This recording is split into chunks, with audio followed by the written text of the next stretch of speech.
Առողջապահության համաշխարհային կազմակերպության նախաձեռնությամբ նշվում է թոքերի քրոնիկ օբստրուկտիվ հիվանդության իրազեկման համաշխարհային օրը։ Երևանի պետական բժշկական համալսարանի առողջապահության ծրագրերի ազգային գիտահետազոտական հերացի կենտրոնից պարզաբանում են, այն շնչառական համակարգի ամենատարածված եւ բժշկասոցիալական կարևոր խնդիրներից է։ Որպես կանոն, հիվանդությունը առանձնանում է շնչառական ախտանիշներով եւ արտահայտվում օդի հոսքի կայուն սահմանափակմամբ։ Կլինիկական պատկերը բնորոշվում է բրոնխիտով, շնչուղիների սուր ախտահարմամբ։ Այն առաջացնում է շնչահեղձություն, հատկապես ֆիզիկական գործի ժամանակ եւ ուղեկցվում քրոնիկ հազով, խորխ արտադրությամբ ու խզոցներով։ Հայաստանում 2021 թվականին մահացությունը թոքերի քրոնիկ օբստրուկտիվ հիվանդությունից կազմել է 21,100,000 բնակչի հաշվով։ Տղամարդկանց շրջանում 32,6, կանանց շրջանում 14,2։ Հիվանդության տարածվածությունը կազմում է 6,2%, հիմնական ռիսկի գործոնը Հայաստանում շարունակում է մնալ ծխելը։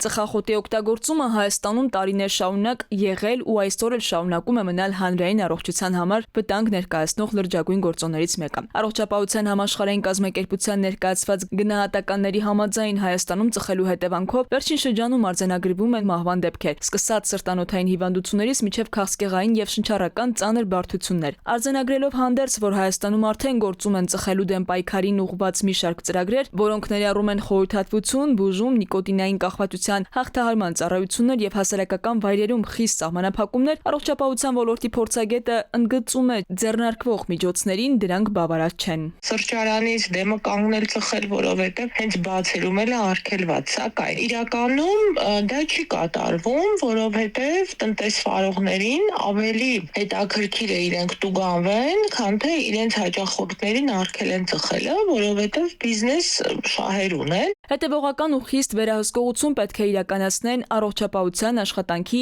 սննդի անվտանգության տեսչությունը, ասում է փորձագետը։ Ըստ նրա, հիվանդության պրոգրեսիվ ընթացքի դանդաղեցման համար անհրաժեշտ է խստորեն հետևել բժշկի ցուցումներին եւ պահպանել ֆիզիկական ակտիվությունը։ Քնարիկ Պետրոսյան, ժամը լրատվական։